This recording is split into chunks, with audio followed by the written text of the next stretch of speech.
Вчера в самый центр России, в купол Сенатского дворца Московского Кремля, прилетели 2 беспилотника. Вот прям так, над Красной площадью, уже задрапированной к 9 мая. Над местом, где вот-вот, буквально в грядущий вторник, состоится парад Победы, пролетели дроны «Камикадзе» и ударили по главному символу страны. Прям почти во флаг. У официальных российских спикеров тут же страшно подгорело. Это теракт, это покушение на Путина, это, значит, хорошо хоть про красные линии в этот раз постеснялись сказать. Но ударов возмездия традиционно потребовали, куда ж без этого. Давайте разбираться.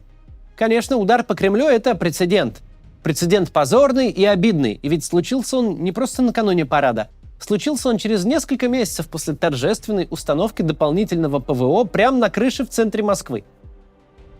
Кто бы эти дроны не отправил, он внятно показал, что думает об этом самом ПВО. Сильный ли это ход? Очень сильный. Был ли целью Путин? Ведь именно в этом дворце его рабочий кабинет и кремлевская квартира. Именно под куполом Сенатского дворца проходило знаменитое заседание Совбеза, где Путин заставил свое окружение одобрить вторжение в Украину. Сенатский дворец или корпус номер 1 Московского Кремля – это сердце российской власти. Это наш Белый дом. Так что, Путин был целью? Я думаю, что нет. Никто на Путина не покушался. Да, перед тем, как начнем. Наш канал в поисках CG-студии для сотрудничества. Если вы такая студия и хотите сотрудничать, в описании ссылка на телеграм-менеджера. Напишите туда, пожалуйста.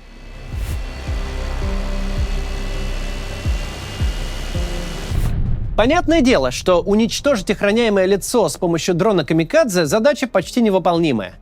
Это скорее может получиться случайно, чем стать результатом спланированной операции. Но дело совершенно не в этом. Такие атаки вообще не имеют целью реально кого-то уничтожить. Мы уже об этом говорили, но не устанем повторять. На любой войне важно производить нужное впечатление. Важно устрашать врага и поддерживать боевой дух своей армии. Пиар на войне не прихоть и не бантик сбоку. Это оружие. На деморализацию врага работала боевая раскраска в первобытные времена и яркие мундиры гвардейских частей. Сегодня солдаты одеты в камуфляж, но методы устрашения куда более изощренные. На той войне, где победа в эталонном военном смысле недоступна ни одной из сторон, производить впечатление едва ли не важнее, чем освобождать и захватывать города. В этой войне победит тот, кто сможет всех убедить в своей победе. Война закончится вместе с режимом Путина, а режим Путина закончится, когда даже до последнего Золотова дойдет, что Путин проиграл. И вот по Кремлю прилетают 2 дрона. За неделю до того, как Путин должен у этого самого Кремля парад принимать. То есть находиться в заранее определенном месте в заранее определенное время. Это явно показывает беспомощность российской обороны. Если дроны, миновав все потешные кольца ПВО снаружи и внутри Москвы, взорвались ровненько над куполом Сенатского дворца, то кто или что помешает им 9 мая прилететь на трибуну Мавзолея?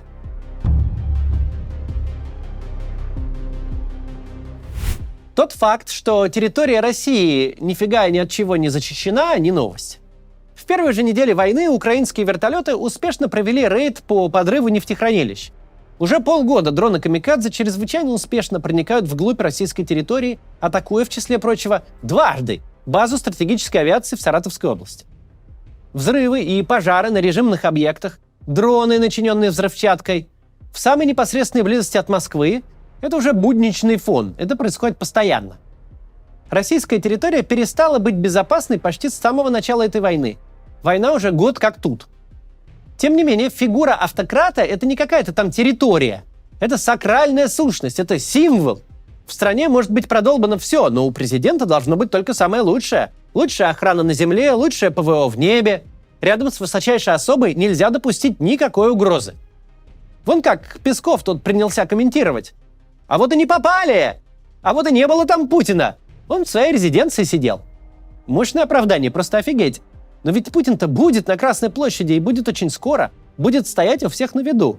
Есть план на этот случай? Не нужно читать эту новость так, как предлагает пропаганда. Это не дрон не попал в Путина. Это дроны попали по Кремлю. Пока дроны просто эффектно взорвались, не причинив особых повреждений. Но ключевое здесь – они долетели, и они попали. Эта атака демонстрирует, не только в России больше не осталось безопасных мест. Нет безопасных мест и для Путина. Да, в собственном бункере он под защитой. Но всякий раз, как над его макушкой возникает чистое небо, в небе этом может возникнуть что угодно. Дальше обсудим версию «Они сами себя обстреляли» и ее очевидные проблемы. Еще немножко поговорим о выводах из всего этого.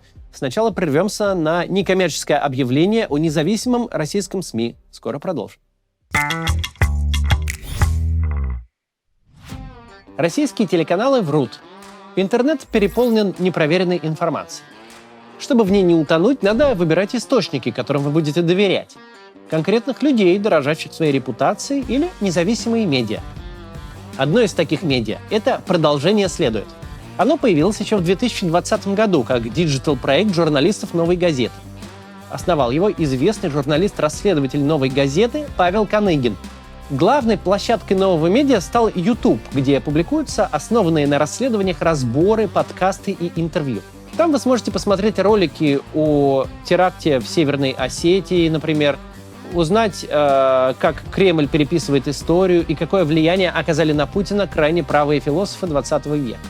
Также послушать интервью с Ходорковским, Христогрозевым, Венедиктовым и Шульманом. Я тоже несколько раз уже давал интервью каналу «Продолжение следует». Последнее вышло вот прям недавно. Там я снова подробно рассказал о том, почему консолидация оппозиции важна и нужна. Порассуждал о том, возможно ли введение военного положения в России и как долго оно продлится, если все-таки введут.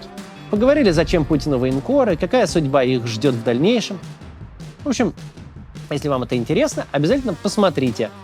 И не забудьте, посмотрев, подписаться на канал «Продолжение следует». Этим вы очень поможете проекту. Также загляните на их сайт «Проследует медиа». Там публикуются репортажи и текстовые версии разборов и интервью. Может, вам такой формат будет удобен. Все ссылки я оставил в описании под роликом. Переходите, смотрите, подписывайтесь. Продолжим. Как только появилось видео прилета по Кремлю, пошли разгоняться всякие разные конспирологические теории. Дескать, это самострел, дескать, Путин готовит почву для чего-то ужасного. Но у этих рассуждений имеется сразу две проблемы. Во-первых, мы видели, как фальсифицирует Путин. Мы видели тот списанный УАЗик, который картинно подорвали на пустынной парковке, чтобы оправдать вторжение. Мы видели тот сарай посреди леса, который пропаганда назначила на роль пограничного пункта ФСБ. Мы видели всю эту сельскую самодеятельность.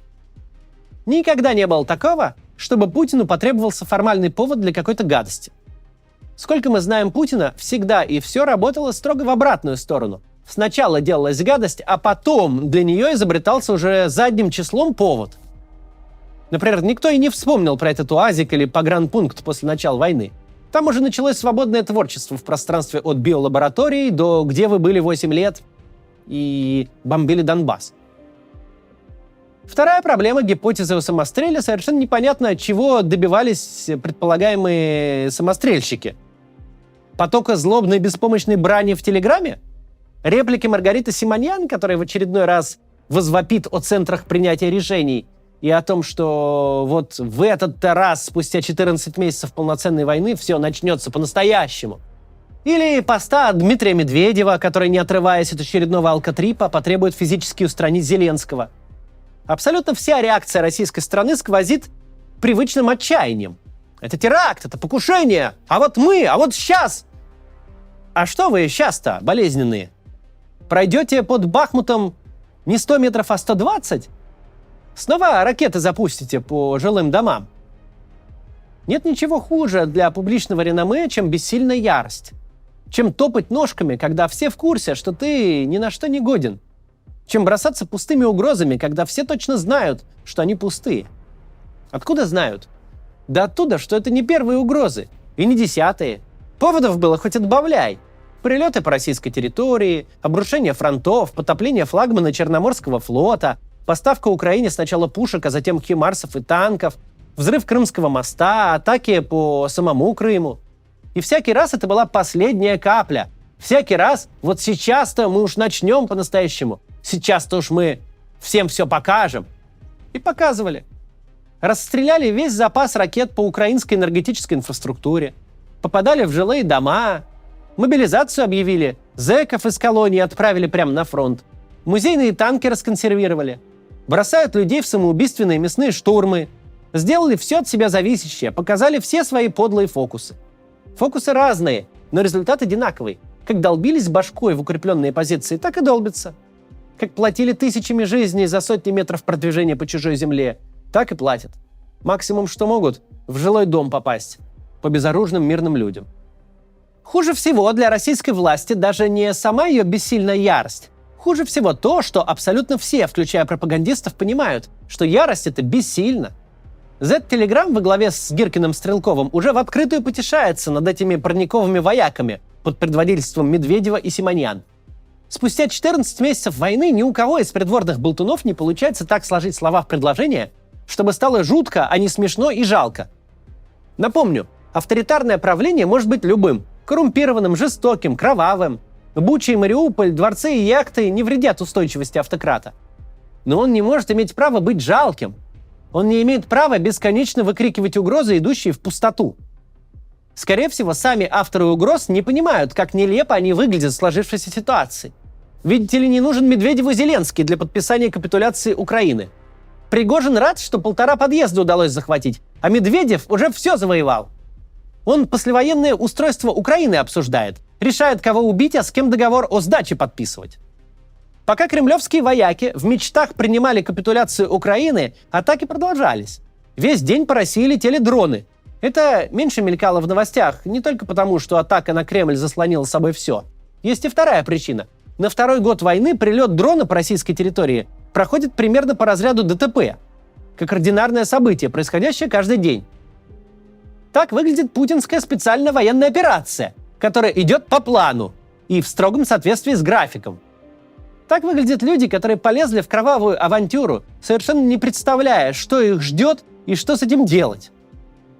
Ну, сегодня дроны в нефтебазу, ну, завтра пара бомб с собственного самолета. Пустяки, дело житейское. Главное, не крутись под рукой и не мешай серьезным людям геополитику делать. Они пока еще не решили, где будут проводить следующий парад Победы, в Киеве или сразу же в Вашингтоне, чё мелочиться. Именно из-за того, какое впечатление все это производит, любые рассуждения об инсценировке атаки не представляются хоть сколько-то обоснованными. Мы знаем, как выглядят провокации. Мы знаем, что за ними следует. Невозможно себе представить, что цель провокации — выставить провокатора ничтожеством, а затем должна последовать еще более ничтожная реакция. То, что мы увидели, выглядит как угодно, но точно не как загодя спланированный сценарий. Никакого плана тут и близко не видно, только беспомощное бульканье.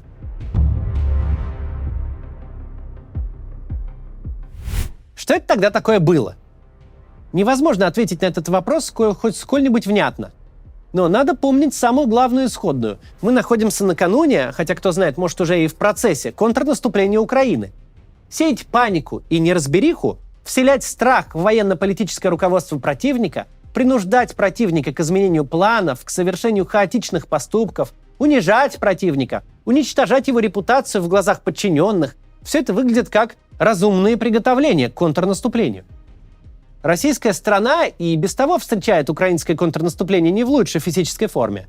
Полных 3 месяца кровавой наступательной операции – это не фиг собачий. Все военные достижения мобилизации уже помножены на 0. Войска понесли тяжелейшие потери, устали и выдохлись. А высшее руководство прямо сейчас не знает, за что хвататься. То ли планировать оборону, то ли высматривать в небе беспилотник, несущий смерть не каким-то абстрактным мобиком, а лично тебе. Показать, что высшее руководство не способно защитить даже себя, не говоря о своей стране, захваченных территориях и собственных войсках, выглядит как неплохая для Украины идея накануне контрнаступления. Чем больше враг нервничает, тем хуже он будет принимать решения. Чем больше окружение вражеского главнокомандующего видит его страх, тем хуже эти решения будут выполняться. Эти нехитрые закономерности появились за тысячелетия до изобретения химарсов и будут актуальны до тех пор, пока люди вовсе не перестанут воевать. Ищи, кому выгодно дурной принцип. Часто бывает, что нет никакой связи между тем, кто нечто совершил, и тем, кто с этого получил выгоду. Тем не менее, произошедшее вчера может быть выгодно только Украине и выглядит как часть подготовки контрнаступления. Если это так, то ждет нас не только предельно необычный День Победы, но и очень горячий май. Будем наблюдать за всем этим и каждый день рассказывать. До завтра.